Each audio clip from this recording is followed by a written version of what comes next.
The only way by which a concept that has been vaguely described as light or God can truly be experienced is by tracing its source amidst the ancient pathways of darkness.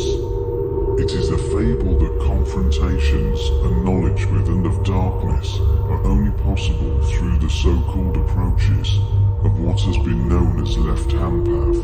For these superficial conceptualizations are mere ways to temporarily guide the adepts in the very first stages of their quests, rather than actualities.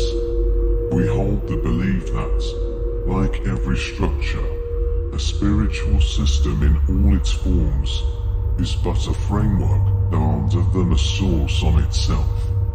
since it is only possible to deliver us the keys to what we seek rather than that what we seek in itself. In reality, the quest we embark upon is a solitary, soul-bound oath to our purest core, for which the spiritual technologies are but guiding hands that learn us the very first steps by which we need to walk this very path in itself.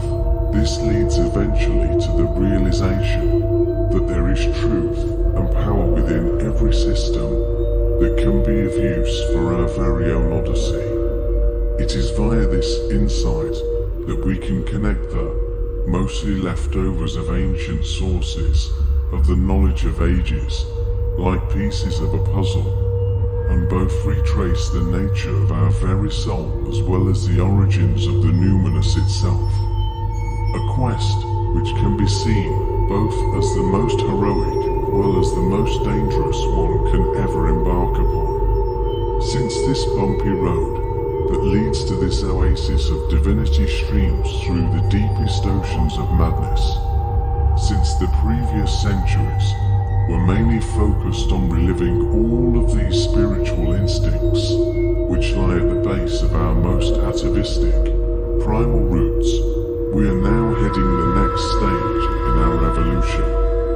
A stage where we will come to realize that the old forms are surpassed, as well as the figures of the gods and deities which left behind, so their essence can find new and more advanced forms, adjusted to eons to come.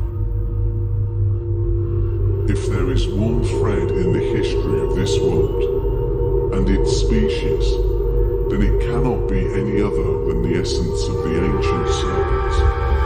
For this embodiment is way more than a mere analogy,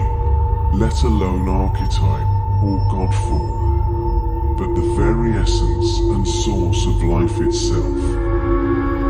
The vital force which has been known by all cultures and civilizations throughout Earth's history, by conceptualizations like Kundalini, Ki, Chi, Prana, Nakash, Naga, and many more. It is this force that is not only the key throughout the odysseys of sages, alchemists and the like, but also the main target of mass psychological operations like organized religion, the societal systems and their programming, in order for them to keep the knowledge hereof as hidden as possible for the masses. This by means of indoctrination, psychological and energetic warfare, and the complete programming of mankind as a self-destructive organism, waging war upon its very own roots, which is the war against nature itself.